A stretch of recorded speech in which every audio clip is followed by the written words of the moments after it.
Well, first of all, let's get this out of the way instantly. If FNAF was real, it would be horrible. Just straight up. 5 kids would have gone missing in one of their locations, and the company probably would have closed down. But let's assume that people would still end up going, whether it's because they didn't believe the lies or thought that the government made it up, or because it's their choice, or because they're a YouTuber who wants views. Why are you looking at me like that? Well, assuming that people still went to the restaurant because perhaps maybe they vanished around the area instead of inside the place, what would it be like to live in a real Five Nights at Freddy's? For a kid, it would be pretty awful, but you also wouldn't know it. The world would be dangerous and anyone could be William Afton's next victim, but you wouldn't know that there was a serial killer on the loose with murderous animatronics able to disguise themselves and hide in plain sight that are willing to kill at any moment. But I mean, like, to be fair, that's also like real life, minus the animatronics. For adults, if you have kids, you may be worried. I mean, any parent is always worried about their kids, but if there was a group of kids who went missing in your area, I'm sure that there would at least be a small amount of paranoia. And honestly, it would be reasonable. I mean, I grew up in a house where my father was always worried. So much so that my sister couldn't walk up to her friend's house up the street without him watching to make sure she was okay. And while that would probably be extreme for most parents, if there was a very real threat of kidnapping, I'm sure that there would be a lot of curfews. For the sake of this entire thing, we also have to assume that the police didn't investigate the interiors of the animatronics themselves, despite them smelling like death and leaking body fluids, including blood. Since that's something literally anyone with common sense would check when investigating the disappearance of children and then learning that animatronics are leaking blood and smelling like a dead body. But what of the technology that we see in these games? Would animatronics that can alter their appearance be realistic? No. Of course not. The spring-locked suits, the illusion discs, the twisted animatronics, and the like are all extremely improbable considering the actual technology of not only our time, but the 80s when this would have normally taken place. At least, if we have a rough idea of the timeline, which honestly at this point, we could be totally wrong about the timeline. The technology in the games is so highly advanced that we have absolutely no idea what else they could have access to. They could have smartphones in the 80s for crying out loud. And if they don't, then William should have capitalized on that rather than murdering countless innocent kids, because he could have literally been a billionaire. The highly advanced technology would have to be disregarded in terms of the abilities of William Afton, so while this seems like a fight that nobody could really win, realistically, it wouldn't be as bad as we think, at least in those terms, since even Chuck E. Cheese, the closest thing to Freddy Fazbear's in our world, obviously, still only has the most simple robotic abilities known to man, despite the popularity of Five Nights at Freddy's and their ability to capitalize on that trend by taking some of those concepts, like the advanced robotics, not the dead kids, and then converting them into real life, because like the concepts in the actual pizzeria, not having kids go missing, like I said, that's a bad idea. Although based on comments left on previous videos, especially about how a real-life Freddy's would happen, there have been plenty of people that are willing to die, or more likely to go to Chuck E. Cheese if it was more dangerous for some reason. Y'all are weird. But one final query. How would YouTubers handle it? Clearly, there are YouTubers in this world thanks to the mention of Matt Pat, or at the very least Game Theory in the Fazbear Frights books, so what of the others? Well, we would most likely not be talking about FNAF. Something that I'm sure a lot of you would enjoy, but also something that you wouldn't be aware of, which is a whole other can of worms that I won't be getting into today, because you wouldn't know about FNAF because FNAF wouldn't be a thing. However, I'm sure that there would be plenty of true crime and conspiracy YouTubers heading to a or the same Freddy Fazbear's where the kids went missing in order to solve the case, or really just talk about it and get nowhere with it. Sounds like someone I know. Since they don't have the clearance or the equipment to do an actual investigation, or on a potentially closed case. Shane Dawson would 100% have gone there for that same conspiracy theory video, and the psychic twins would definitely have showed up at some point and definitely sensed something, but not quite known what it was. Ooh. MatPat may have made a food theory video about it because he made a food theory video about Chuck E. Cheese, but the thing is, these YouTubers coming to investigate, would they be William's next targets? It's an interesting question because as far as we know, he's only killed one adult, and that was Henry. Every other victim has been a kid, so while they may be in more danger, there would clearly be a bigger issue in trying to deal with these YouTubers, especially if they get killed or die mysteriously shortly after visiting a Freddy Fazbear's Pizzeria. It would probably start some form of curse rumor that would only get more people to go there to try to solve that case. But how would Freddy's have dealt with the pandemic? Would they have made enough to survive the years of quarantine? Or would they, like our Chuck E. Cheese, have to file for bankruptcy? Would they get to open their Pizzaplex? Or would some problematic tweets from William Afton rise and cause the restaurant to get cancelled for calling Chica a he? These are all good questions that we will never really have an answer for because, well, FNAF isn't real. And that's why people keep commenting that nothing in these videos is scary. No, it's not real. Can't actually hurt you. That's why it's not scary. Scary is subjective.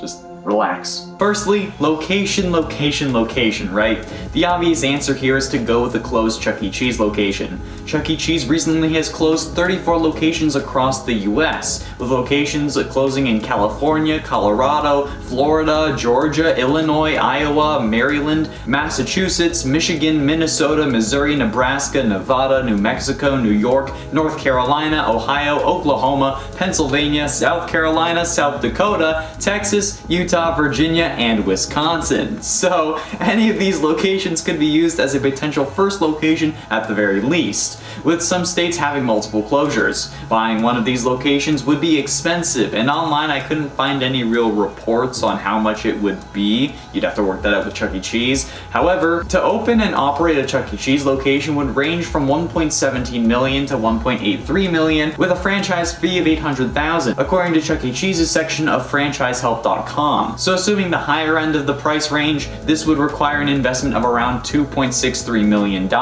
Not taking into account that these locations are closed and they're probably just looking to break even on it and maybe not make money. But which state should we be selecting? Well, looking on Google Trends, we can actually see what states search for Five Nights at Freddy's the most. Looking for the search term Freddy Fazbear's Pizza, since you know that would be the name of the location, we see Virginia searching it the most over the past 12 months as of April 2021, followed by Florida, Pennsylvania, Illinois, and Texas in that order. Comparing that to our list of states, Virginia is the state with the highest search and has a close location in Fredericksburg. And I don't know about you, but the fact that it's in Fredericksburg, you know, like Freddy, that seems like fate to me. But there is also the thought of Florida, who is the second most searched and is only slightly less searched, so like it's like a close second, and has multiple Chuck E. Cheese restaurants closed, located in Miami, North Lauderdale, Miami Gardens, and Green Acres, so there is room for expansion. Florida is also a popular tourist spot thanks to the Disney park in Orlando, where I would go with my family. I think we've went like 2 or 3 times. So it's probably a better idea to go with Florida's Miami location, even though Orlando and Miami aren't really that close, but it's still centralized, okay? And everything's open in Florida, so you can start work on it right away. So the Miami Chuck E. Cheese location is the first one to be bought by Scott Cawthon. What would it look like? Well, many fan creations always make it appear the same as just a normal Chuck E. Cheese, but replacing the logo and text. Probably the most famous one being the image used in MatPat's old FNAF theories. But we could take this one step further. Since the inside of the restaurant is already seen in-game, we can take that same design concept and just convert it to real life. I feel like that's pretty obvious. With the red and black squares along the wall, potentially outlined with additional decoration. You would also need to either replace or repaint the tables and booths and stuff like that, along with replacing the posters on the wall and the banners hanging above. The purple would also be changed to another color, most likely red, or maybe more of the red and black square pattern we see along the walls in the first couple games.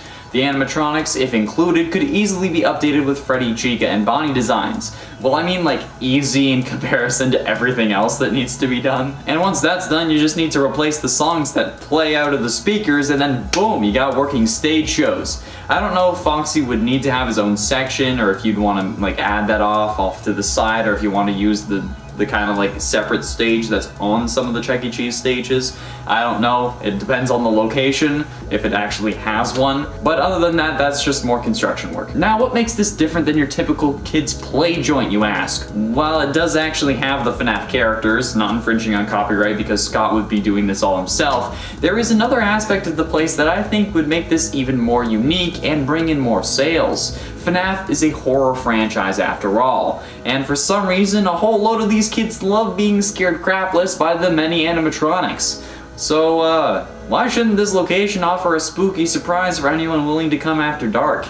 Much like how Security Breach will have a day and night cycle, why not let the restaurants have the same? Where instead of closing at 9 p.m., they swap to a creepy and horror-themed joint where the kids can come to get scared while eating pizza and playing games. You know, the lights can flicker, you have people dressed up, like a year-round haunted house. We could even get some of the games we see in Pizzeria Simulator, like Fruity Maze and Midnight Motorist, and real physical arcade machines. All you need is a TV monitor. People do it all the time on YouTube. It would actually be an incredible idea that would suck in a lot more people and increase profits late into the night. This also works for adults who are fans of the series, who may not want to deal with the children and the kid-friendly atmosphere that the location would have during the day. This time frame would feature actors in the FNAF suits, but not Springlock suits because, well, we all know how that ends. But this would be just like a Halloween haunt for our Canadian friends or whatever Disney does. It's like Halloween Horror Nights or whatever it's called over there. People in costumes who can't touch but aim to scare, maybe jiggling some doors or hiring actors working as kids or patrons who get lured away, maybe even making a nightmare Fredbear suit. There is so much that you can do. Oh, you can have like Foxy slowly peek out from behind it unless someone like looks or something like that. You can have him slowly peek out and then you can Eventually, of course, you could expand, opening more Fazbear locations at the other closed Chuck E. Cheese's. And I feel like Chuck E. Cheese would be down for that too, because the resulting competition could help boost their sales as well, since there would be kids who don't want to go to a horror-themed joint at night, but have a newly ignited or rediscovered joy for pizzeria arcades and animatronic bands. And hell, even as a joke, you could open up Chica's Party World, because we all know that Scott's gonna have some form of like ARG with these locations if this is actually a thing. Scott, I have an idea for that too. Hit me up. The menu would serve pizza, obviously, but also themed meals like Chica's Chicken Wings or Bonnie's Breakfast for Dinner, since, you know, eggs. Maybe Foxy's Flapjacks. It will definitely use a little work, but I'm honestly thinking it would taste and look incredible, both the menu and the food respectively. I have a design in mind, but let's be honest, I can't show my whole hand, can I? No, I actually gotta leave some stuff to actually hopefully make this a thing. So, cause you know, if there's some mystery, Scott might actually like, you know, cause we all know how he loves mystery. And Scott, by the way, I'm happy to help. I love this series and would travel to see a Fazbear restaurant like this happen. And if you go with the Florida location like I suggested, everything is open, so you're already good to go. Maybe not morally speaking, but just like roleplay William Afton and you'll be fine. So, share this video with Scott on Reddit and any other media you can so he can help see it. Sky Daddy Scott, please make this a thing and please let me help. I promise I will be professional and I won't actually call you Sky Daddy Scott to your face. The menu is simple, since it's on a monitor and needs to be seen at a distance, with a red border and simple sans serif text describing the various dishes and listing prices, with images of the dishes of the 4 major characters on each of the screens: Freddy's Pizza, Chica's Chicken Wings, Bonnie's Breakfast for Dinner, and Foxy's Ultimate Nachos. I was going to do Ultimate Fries, but kids are going to find nachos more exciting than fries, even if the whole alliteration thing makes sense. And while the horror events are focused on adults, the majority of the fan base and patrons are going to be children. Hopefully not missing ones. Obviously, you can also offer alcoholic beverages like beer and perhaps margaritas for the parents of the kids during the day, and all the adults that will be coming in during the horror nights, more on that later. But other than that, it's a fairly straightforward menu. The menu has to be simple for the kids and anyone looking from a distance, and this is the kind of stuff I actually went to school for. I went over the interior design in the last part briefly, but only offered ideas instead of actually providing examples. So let's do that. Like I said last time, I think the purple sections of the wall should be replaced with red and black squares like we see in the original maps, and the white and black squares with the red outlines on the walls should go around the joint as well. We've seen the interior in the first few games, so we might as well just recreate something similar. The booths could just be repainted, or they could be separated into sections based on what animatronic is your favorite. Same with the party tables, with sections for Foxy, Bonnie, Chica, and Freddy, with posters for each characters indicating those sections, as well as banners to indicate it overhead so you can see it at a glance. The stage may come with a separate section for Foxy known as the Galaxy stage for Chuck E. Cheese, which would easily be converted into Pirates Cove. It's already a circle, you just put up a curtain. The arcade is probably the biggest reason anyone went to Chuck E. Cheese, the second being the recycled pizza conspiracy, and the third being because of the characters. However, the kids this time around will be coming for the FNAF characters and be staying for the arcade. The arcade could be filled with the normal games we see at normal Chuck E. Cheese's: skee-ball, whack-a-mole, basketball, knock-a-clown, all the rest. However, the biggest showstoppers could be FNAF-themed versions of these games. Whack-a-mole could be Whack-a-Mini-Rena, and Knock-a-Clown, you know, the one where you like throw the balls at the clown or like you throw them at his teeth, could be Popping Balloon Boy's balloons. There could be a photo booth that puts a nightmare animatronic or Springtrap behind the people in the booth for a real scare, and you could include custom games like Fruity Maze, Midnight Motorist, and Security Puppet. There are plenty of people who've made their own arcade cabinets. Take this one from the YouTube channel I Like to Make Stuff. Bob does an incredible job. And all Scott would really need to do is code full versions of these games. Oh no, a game dev having to code new games, so difficult. Actually, not even new games, games that he's already made, just full versions. The games would be incredibly popular and would result in high revenue since they wouldn't really provide tickets, so they'd just be spending coins to play real FNAF games, but getting nothing other than that in return so your prize counter doesn't lose anything. This is how the businesses think. They could also make machines for arcade versions of the original FNAF games, maybe having buttons that flip through cameras and you need to find Foxy before he gets to you or something along those lines. The prize counter could have a real version of the FNAF puppet box there, playing its signature music to provide a reason for why it's still closed. However, this could potentially be opened at night during the horror nights. If not, the person working at the prize counter could simply be dressed like the puppet. The prize counter could offer things similar to the one from Help Wanted, and offering signature items such as stuffed baskets of exotic butters, which have already been made by Funko. They could also offer FNAF Funko Pop figures, with rarer ones being valued higher, as well as potentially Switch and console versions of the games, along with the smaller prizes that are just meant to keep people from getting the big prizes by saving up. You know, the kids will impulse buy them. That's why they're there. This could also feature recreations of things like the Lore Keeper ending certificate, which you could potentially get by presenting something given to you after beating all 3 of the FNAF 6 games. You know, the ones in the custom cabinets I mentioned. There is way more we can talk about this, trust me.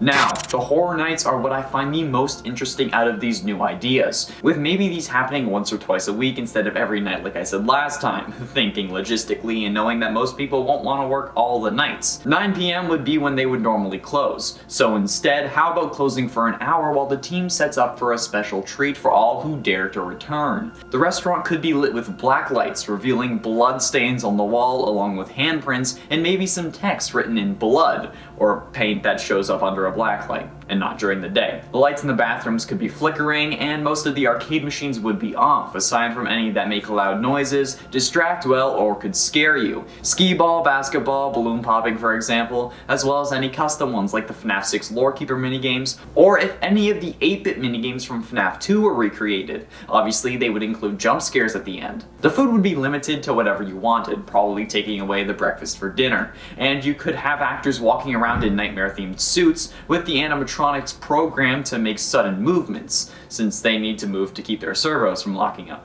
but they can't really walk around. The music that plays could be replaced with atmospheric and scary themed music, like what we use for our videos, with periodic screams and maybe a couple faded door shakes and calls from Phone Guy, making sure that Scott Cawthon makes an appearance in the first Freddy's location. This would be the first pizzeria to do something like this, as of my knowledge, and the possibilities are endless. It would be a great first date, as long as you're both into it, and it would increase profits tenfold, basically turning the place into a diet bar with horror elements, keeping the place open until 2 a.m. when you have last call at 1 or 1:30. I don't know how bars work. I turned 19, and then I didn't really go to bars, and then the whole pandemic thing happened, so I can't really go to bars now. Yeah, I don't know how bars work. I could talk about cash flow and investments, but that doesn't really interest you, I'm sure, because I have thought a lot about this and other opportunities that this would present. So like I said last time, if you want a real FNAF location, share this with Scott on Reddit, Twitter, even though he doesn't use it, Steam, wherever you can. So there's always been this desire from the community for a real Freddy Fazbear's, and it's been present since the first game, because for some reason they all think that it's a good idea to have a restaurant whose fictional series is built around the murder of unknown kids to have a real-world counterpart. And while I do believe that it would make an incredible amount of money, and it could be an outlet for Scott to divulge some more lore to us, there are plenty of sick people out there. So sick, in fact, that they might just want to recreate the games and may just take on the role of William Afton. And plenty of people have said that they're willing to die at a real Freddy Fazbear's as long as they get to contribute to making the FNAF story real. And that's honestly probably why Scott has at one point said that he didn't want to make one. But is this really the case? Has Scott just ignored the massive opportunity he has in front of him in the form of a real Freddy Fazbear's? Well, maybe not, but it's definitely not going to happen anytime soon. Let me explain. We know how dedicated Scott is to dates, both in-game and IRL, when releasing or talking about his games. He released FNAF 2 87 days after the first, like how we were all focused on the bite of 87 from the first game. Any date that he has put in the series has been solid, and even if things are changing, he always stuck to the bite of 87 and the bite of 83. Dates have always been important to Scott. And as any fan of the series that has at least tried their hand at their own timeline can tell you, FNAF 3 takes place 30 years in the future. In fact, the events of FNAF 3 take place in around 2023. And while that's quite the coincidence in-game, because like 30 years in 2023, I don't know why I think there's a coincidence. I think just maybe because they both have 3s. Anyway, the thought is that perhaps, while we may not get a real Freddy Fazbear's this year or the next, that 2023 is a possibility for when a real Freddy Fazbear's or even a real Fazbear Frights could open. I mean, if he started planning now, it would definitely take a while, right? Hell, maybe he's already started planning, but now he has to wait because of COVID, or he's just planning on opening it up in 2023. And by Fazbear Frights, I mean the location of the third FNAF game, not the book series. And I mean, they are going to need a set for the upcoming FNAF movie, whenever it ends up going out, so maybe this is all just getting us prepared for a real FNAF. I mean, there was that Nicolas Cage FNAF movie ripoff that I'm sure was just a cash grab trying to capitalize on the FNAF movie hype before the actual FNAF movie came out. But could this be what Scott was planning from the beginning? Getting everyone hyped for the possibility of a real location, or what a real location would look like in his mind with the movie and the books which expand on the lore, because he was planning to open one for 2023 at the same time that Fazbear Frights would have opened in the FNAF universe. It would make sense, especially for Scott. And he's really running out of ways to give us more lore hints at this point. He's already released 3 full novels along with like 9 books that all have 3 shorter stories inside, and those, and especially the Fazbear Frights books, yeah, don't think I didn't notice the name, all had insane lore clues that helped us distinguish parts of the series that we've been previously confused about. Like how William had survived being in a blocked off room for 30 years without food or water because he was possessed by a kid. It also explains how he survived the fire from FNAF 3 and FNAF 6, and how he managed to get a hard drive in order to possess it before FNAF VR, so it could get scanned into the game and then he would become basically immortal. But now we've seen source code being used as a clue, the names of photo files that we've had to access with Notepad being a clue, audio files, voice actor listings. Hell, at one point I decoded the name of a color and how it relates to the Emily family as a clue. Not to mention the countless hours of searching through all the games and then the logbook, and oh my god. And yet still nobody has figured out FNAF 4. There aren't many new things he could do to bring us innovative ways for hints, unless that's what this place would be for. And he used this place as an ARG of sorts, where you can get lore clues and maybe even some answers to things like FNAF 4, or even who caused the bite of 87, so we can have a definitive answer instead of being stuck on either Mangle or Toy Chica or Golden Freddy. Hell, pull a WandaVision and base the series off a new decade each week so we can actually be there for the bite of 87 when it takes place and then gets shut down and then it reopens the next week as a new decade. And for those people saying Scott already said he wouldn't do it, first of all, People change their mind all the time, whether the reason is financial or not, and this place would be a huge success, especially after Chuck E. Cheese closed over like 30 locations. The timing couldn't be better at this point, honestly. The big problem with this is the danger, and while I'm sure Scott would have as many security measures as he could, we need to remember what the story of the games is. It's about kids dying in these restaurants, and by one of the creators of the restaurants, no less. I'm sure that Scott doesn't want to end up like Henry. These issues only heighten when you look at the discussions on this. I've seen comments on our videos talking about how they'd be happy to get stuffed inside of Freddy, and how they'd just be happy to die in Freddy Fazbear's. I'm not even going to make a joke about how you would rather want to be stuffed into Toy Chica, but also the comments about how they want to kill someone in a FNAF location, or how they want someone to kill someone in a FNAF location.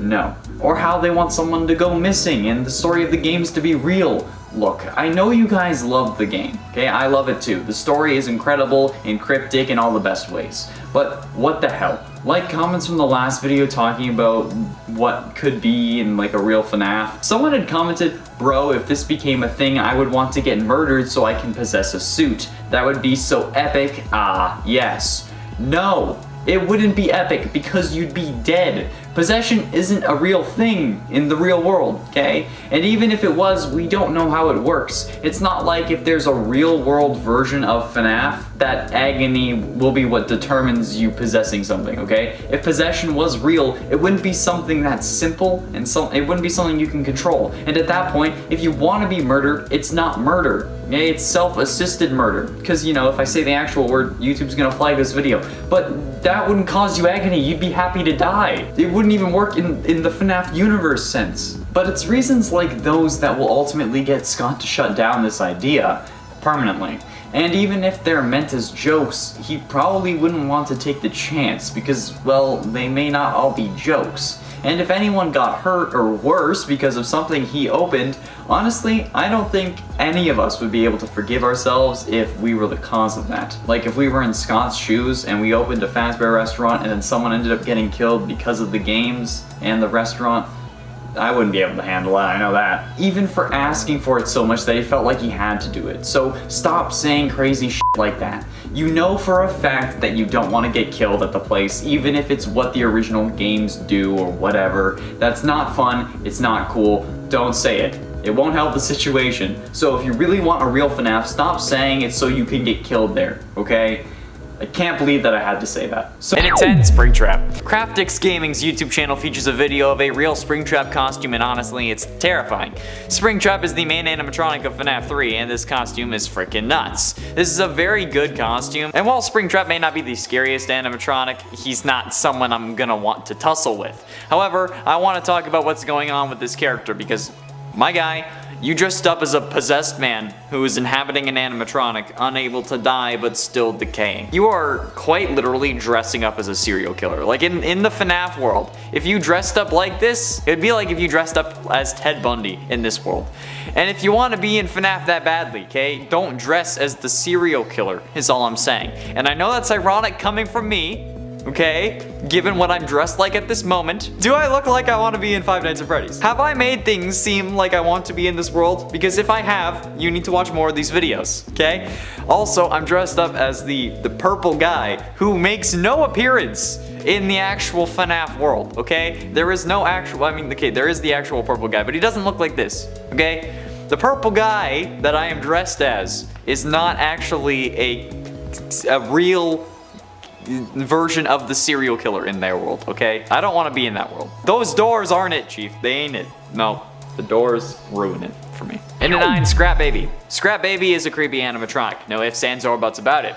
Scrap Baby is by far creepier than the normal baby animatronic, and this costume certainly does it justice. Animatronics are a difficult costume to really make, since we're people, and unfortunately do not have robotic limbs for the most part. Or if we do, we typically try to make it look like a real leg instead of a robot leg. But a Scrap Baby is even more difficult since, you know, it's a scrap animatronic, and it has a giant freaking claw in its hand. Scrap Baby is a very damaged and recycled version of Baby with a realistic reddish-orange kind of bodysuit, light blue stuff, yellow pigtails, and okay, she wears an orange top with red frills, and it's just super damaged, okay? Like this, she's very damaged.